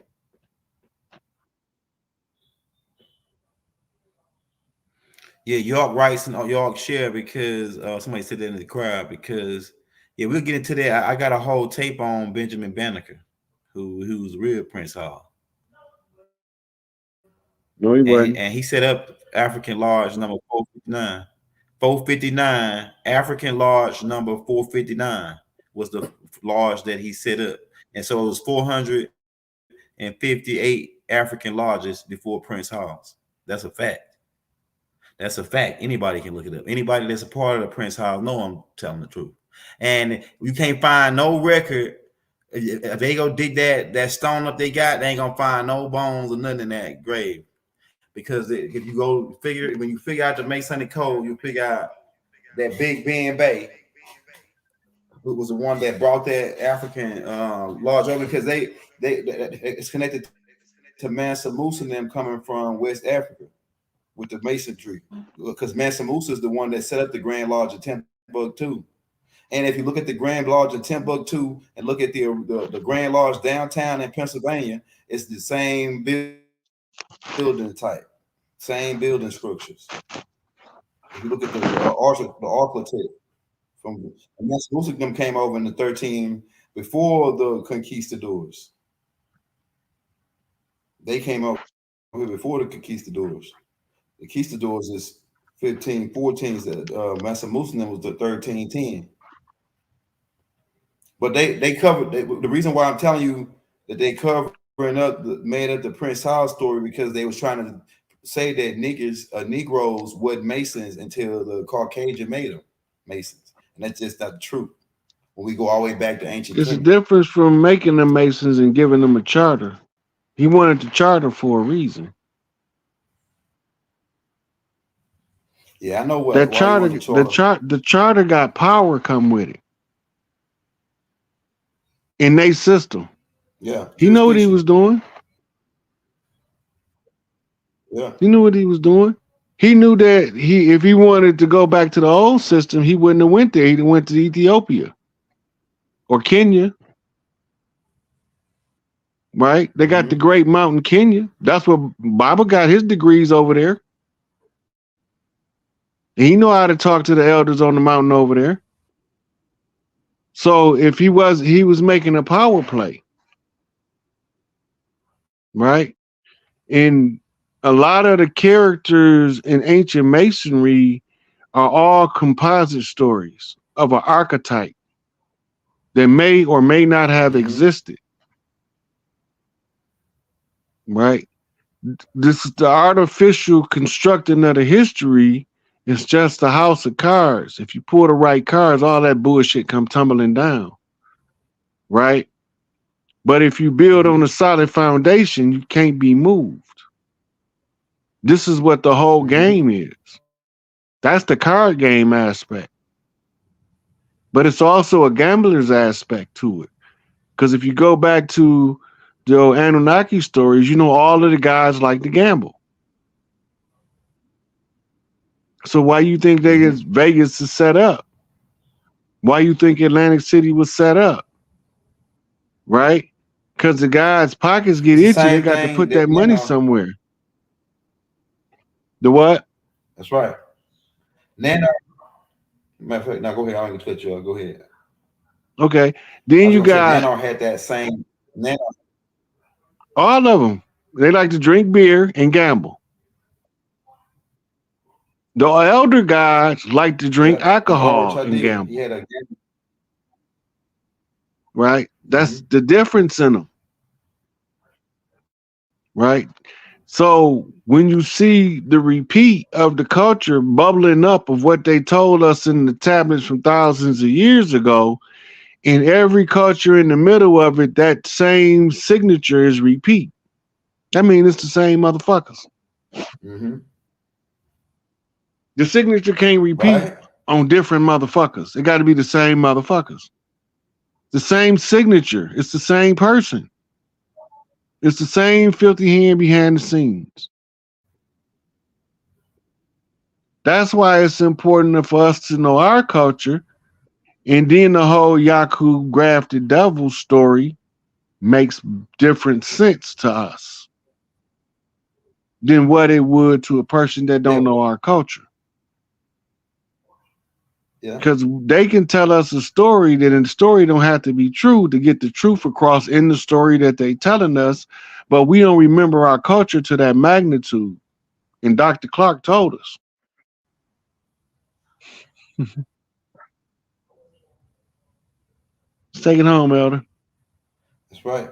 Them them casinos. Yeah, it's over with now. We at the mall. Yeah, them casinos is set up by the Italians who we already through you pointed out. They connect with the Corsicans. That's the same niggas, the dirty hand. That the casinos go all, you can trace it all the way back to the Corsicans, the plug. We'll get into that later, but we're gonna be back. Me and Roy gonna be back. So y'all, hey, hit that like, hit that subscribe button. We got 1,000 people in here. Everybody send Roy $1, man. Put them in the game. Or if you want to send more than that, go right ahead. But you can put them in the game, man, right now. We're gonna be back, Rod. We're gonna be back because we got a lot of questions, man. I'm about to take down all the questions that people ask me in the comments on your tape, and we just do one question and answer. Why? Because some people ask the same question. So I'm gonna write them quick. What I'm gonna do is write all the questions down on a list and send them to you, and then we'll just do a question and answer class on all the stuff. Don't send them to me. Read them to me on the air. We'll read it to you on the air or whatever, right? So we'll come back with a question and answer. And it's a lot of questions. So I'm gonna write some of them down, maybe like about 30 or 40 of them, and then we'll go through some of them so people can get their questions answered because some people starting to get agitated. Hey, ask them this. You better make sure you ask them this when you come back on. So I ain't gonna forget y'all, man. I'm gonna take pen and pad and write that down. Yeah, driver license, that's a contract. You gotta know how to sign contracts. Go ahead. You want to say something on that before we get out of here, Rod? No, they don't want to talk on that. Well, hey, you gotta do is Google take called Taj Tariq Bey driver license, and then he'll break that down for you. Taj Tariq Bey, Master Teacher Taj Tariq Bey. Man, we out, man. Peace be unto you. Shalom Aleichem, Assalamu Alaikum, Hotep, right? Divine love throughout the balanced universe to all. Ashuk, Waduk. Waduk. We'll be back.